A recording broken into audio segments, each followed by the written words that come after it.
श्री चंद्रशेखर आजाद। धन्यवाद सभापति जी। आज हम संविधान की गौरवशाली यात्रा पे जो 75 साल की बात कर रहे हैं, ये इनका काम है। माइक। धन्यवाद सभापति जी। आगे सर, आगे आगे। आज हम संविधान की गौरवशाली यात्रा पे बात करने के लिए चर्चा कर रहे हैं। कल से ये चर्चा चल रही है सर। मैंने बहुत सारे दोनों पक्ष के और जितने भी हमारे मेंबर हैं सुना सर, उनको बड़े बड़े नेता हैं सर। इसके भाग 1 में लिखा हुआ है India that is Bharat, Hindustan नहीं लिखा हुआ है सर। लेकिन सारे नेता संविधान पे चर्चा कर रहे हैं, लेकिन हिंदुस्तान ही कहेंगे, भारत कहने की हिम्मत नहीं जुटा पा रहे हैं। ये बड़ा सवाल है सर कि क्या संविधान के हिसाब से बात रखी जा रही है। मैं धन्यवाद दूंगा फूले साहू बाबा साहब अम्बेडकर को और मेरे नेता मान्यवर साहब श्री काशीराम को। 25 नवंबर 1949 को संविधान को सौंपते हुए डॉक्टर बाबा साहब अम्बेडकर ने कहा था कि 26 जनवरी 1950 को हम विरोधाभास भरे जीवन में प्रवेश करने जा रहे हैं। राजनीतिक जीवन में तो हमारे पास समानता होगी, लेकिन सामाजिक और आर्थिक जीवन में असमानता होगी। क्या ये चुनौती आज 75 साल बाद दूर हुई है? भारत ने 26 जनवरी 1950 को संविधान लागू होने के साथ खुद को एक संप्रभु लोकतांत्रिक और गणतांत्रिक राज्य होने का ऐलान किया। लेकिन सर उस समय संविधान की स्थिति ये थी कि जैसे गांव का कोई आदमी, मैं 50 की बात कर रहा हूं, वो 50 साल पहले शहर में आ जाता और बड़े लोगों की महफिल में चला जाता, उस जहां वो खाना खा रहे हो, और वो टेबल पे नैपकिन को खा के जो है कि कहता कि ये तो फीका, क्योंकि वो जानता ही नहीं था, वो समझता नहीं था संविधान को, संविधान है क्या। संविधान उसके लिए महज दस्तावेज था। ये जिम्मेदारी थी राजनीतिक दलों पे कि वो संविधान को व्यवहार में लेके आते। और इसके इतने सारे आर्टिकल हैं, अगर इनको व्यवहार में लाया जाता तो मुझे लगता कि आज देश बहुत बदल गया होता। बाबा साहब ने कहा था कि लोकतंत्र भारतीय भूमि का केवल ऊपरी पोशाक है, उनके अनुसार यहाँ की संस्कृति अनिवार्य तौर पर लोकतांत्रिक है। भारत जैसे गरीब और गैर बराबरी वाले देश में संविधान के जरिए छुआछूत खत्म करना, वंचितों के लिए सकारात्मक उपाय करना, सभी वयस्कों के लिए मतदान का अधिकार देना और सबके लिए सम्मान अधिकार तय करना, ये बहुत बड़ी उपलब्धि थी सर।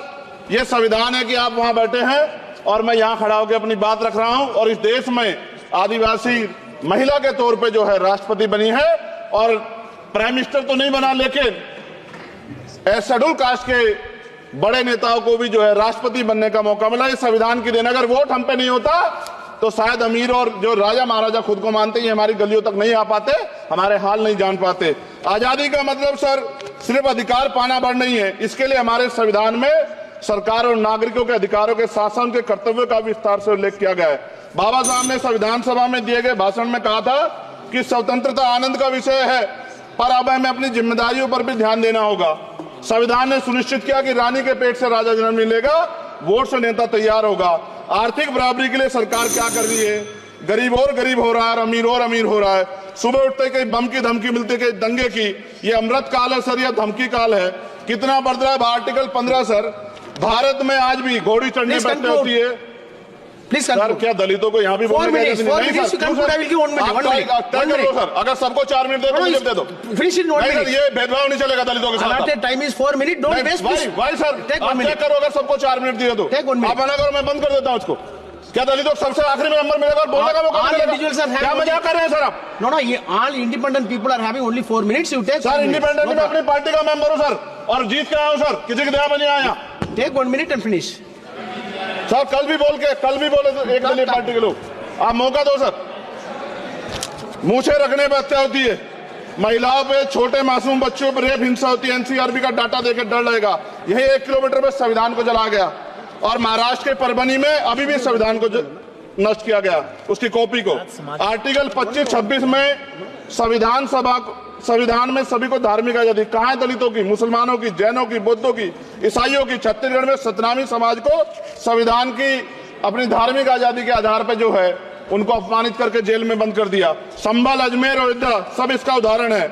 ये सरकार आलोचना डरती है। कितने लोग जेल में बंद है? मिरान हैदर, खालिद सैफी, उमर खालिद खान, सिफा खान, गुलफ्शा फातिमा और आजम खान साहब राजनीतिक विरोध में बंद है।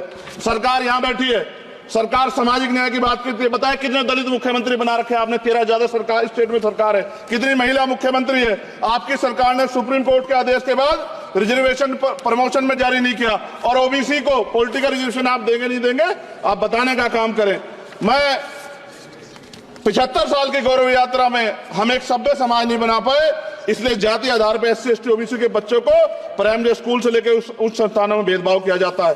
सरकार निरंकुश हो गई, कोई बुलडोजर से कार्रवाई करता है। कल मंत्री जी ने कहा हमने राष्ट्रीय पिछड़ा वर्ग आयोग बनाया, 69 शिक्षक भर्ती में उसकी सिफारिशों को नहीं माना। EWS के जरिए आपने संविधान पे, आरक्षण के प्रावधान पे हमला किया। 1 मिनट में खत्म कर रहा हूं सर। संविधान सर, न्यायपालिका में आर्टिकल 124A कहता है सर, ये अधिकार जो है, Sanjay sir ji please conclude sir 1 minute में प्लीज संविधान में न्यायाधीशों की नियुक्ति का अधिकार राष्ट्रपति के द्वारा होना चाहिए, अभी तक नहीं हो रही है। All India judicial service commission कब बनेगा? क्या चंद परिवार ही सर जज बन सकते हैं? और आज हम सर, मैं सरकार से सवाल पूछना चाहता हूं सर, सेवाओं में SC ST OBC वर्ग का कितना प्रतिनिधित्व है? भारत सरकार के मंत्रालयों के अधीन PSU में, बैंकों, बीमा कंपनियों में और स्वशासी संस्थानों में आउटसोर्स तथा कॉन्ट्रैक्ट पर वर्तमान कार्यरत कर्मचारी कुल कितनी संख्या है? आउटसोर्स और कॉन्ट्रैक्ट में कार्यबल SC ST OBC कितना प्रतिशत है? निजी क्षेत्रों में कार्यरत कर्मचारी, उनके SC ST OBC की वर्ग लाभ। सर खत्म कर, लास्ट पॉइंट सर, मैं फिर स्पष्ट तौर पर कह रहा हूं सर, यहां बैठे SC और OBC के मेंबर से कह रहा हूं सर, उनको सामाजिक जिम्मेदारी का ध्यान भी रखना चाहिए। पार्टी के प्रति वफादारी के साथ साथ अपने वर्गों के प्रति ईमानदारी भी रखनी चाहिए। ईमानदारी नहीं होगी तो इन वर्गों का भला नहीं हो सकता, और हमें बहुत सरकारों से उम्मीद नहीं है। बहुत बहुत धन्यवाद सर। थैंक यू, बहुत बहुत धन्यवाद सर। आज संविधान की ऊपर चर्चा करने के लिए आपने मुझे